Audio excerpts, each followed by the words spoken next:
like I can fly, and we're on air with Superman. And today, I'm Batman. I'm the better superhero. And I'm today's special guest because I say so. Today we are reviewing What's Eating Gilbert Grape.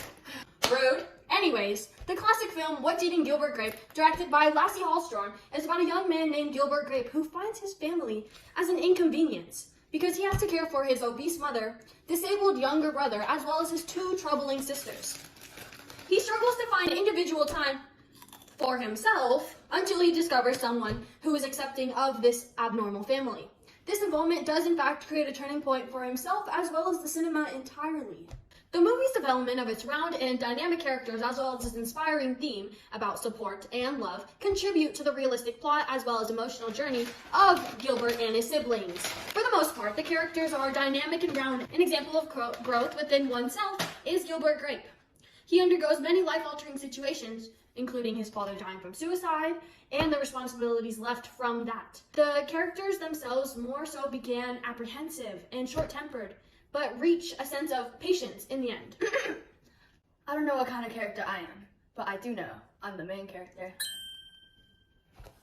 Overall, this movie can be viewed in multiple lenses, and not solely one theme can be taken from it. In relation, Becky being by Gilbert's side helps him develop his character and plays a big role in the inspiring theme that support and love are necessities when it comes to situations regarding family life. For instance, in many scenes that they do share, they oftentimes talk with each other about their hardships and support each other in many ways. That being said, the cinema can be established as inspiring and likable. Imagine having a family. Get it? Because my parents died. We might have to cut that. Don't cut that! Hello? So folks, we've gotten some news that we have received the exclusive clips from What's Eating Gilbert Grape. It's my line. Yeah. We don't really move. I mean, we'd like to, but my mom is sort of attached to the house. Attached is, I guess, not the right word. She's pretty much wedged in. While the film isn't in fact known for being suspenseful and having a dramatic storyline, it is realistic and pragmatic. No, it's not. Okay, all of the events add to the realism of plot, and it is apparent that in the sense that the events were not out of the ordinary and in fact aligned with living situations. Additionally, the way that people act is historically accurate from the time of the 60s to the 70s. The way the youngest acts towards the rest of the family is reflective of how society reacts and is the behavior of the treatment of those on the spectrum as well as obese people overall.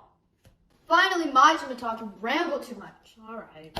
Although What's Eating Gilbert Grape can be interpreted as realistic and inspiring, its hypocritical protagonist, impertinent stereotypes, and rushed resolution make the film ridiculously predictable and unstimulating. You're predictable and unstimulating. Gilbert Grape's duplicity with Arnie is really frustrating to watch, and he's praised for his character development when he literally just needs a huge reality check. For example, Gilbert always tells Arnie that no one is allowed to hurt him. However, he hits him many times because he believes that Arnie's getting in the way of his personal life. Hypocrite alert! Here is a clip of what I'm talking about. Gilbert, no!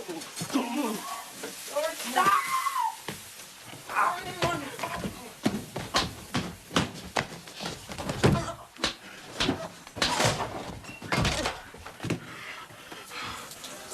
That's a good point, but sometimes there are... I don't care. Whether he goes through character development or not, his actions are very predictable, and this can be shown through how he deals with his problems. You're one to talk about hypocrites and narcissists. The rude stereotypes throughout this film also negatively single out autistic and obese people. In particular, when Bonnie goes to the police station to pick up Arnie, society casts her out and makes her the laughingstock of the town. You're the laughingstock of the town. Okay. Anyways, they treat her as if she isn't a human being, and they stereotype her as incapable of doing anything. The way Bonnie and Arnie are portrayed can be triggering to some viewers as well as annoying. Bonnie's characterization is not interesting, and this ties into how the movie isn't as engrossing as some people say it is. What's Eating Gilbert Grape is so predictable and boring, mostly due to its rushed and thoughtless resolution. To illustrate, after hitting Arnie, Gilbert runs away to get the night to himself to think. No, you're interpreting this all Shut wrong. up. After a few hours, he magically decides that he needs to apologize to his mother and his brother, and all of a sudden, everything's fixed. Like, His mother then passes away, and the Grape siblings decide to burn the house down to save their mother from embarrassment. This symbolizes them gaining freedom from their burdens, but the fact that it all happens in a span of 24 hours makes the resolution feel abrupt and not enthralling to BH. This is actually a really dull film, and many of the season events are expected due to its hypocritical main characters, impolite stereotypes, and abrupt resolution. Some may say What's Eating Gilbert Grape is a great coming-of-age movie, but you may find yourself dozing off in the middle of it. Only you. The characters are irritating, like you. The portrayal of the characters are uncalled for, and the climax and resolution, very rushed. I, personally, because I know you guys value my opinion more than his, do not recommend this movie at all. Settle down, bad boy. Anyways, What's Eating Gilbert Grape is an enchanting movie with not only an inspirational theme, but also a realistic plot, as well as great developmental characterization. My points are plain as day. Anyways, personally, I would never take your opinion over mine. It is notably obvious that this film is beloved by many, which is why my standpoint is as expressive as it is. What's Eating Gilbert Grape is undoubtedly a must-see, and watching the growth of the Gilbert Grape family is as absorbing as listening to a new album that your favorite artist just released. You just pull everything out of your ass now, huh?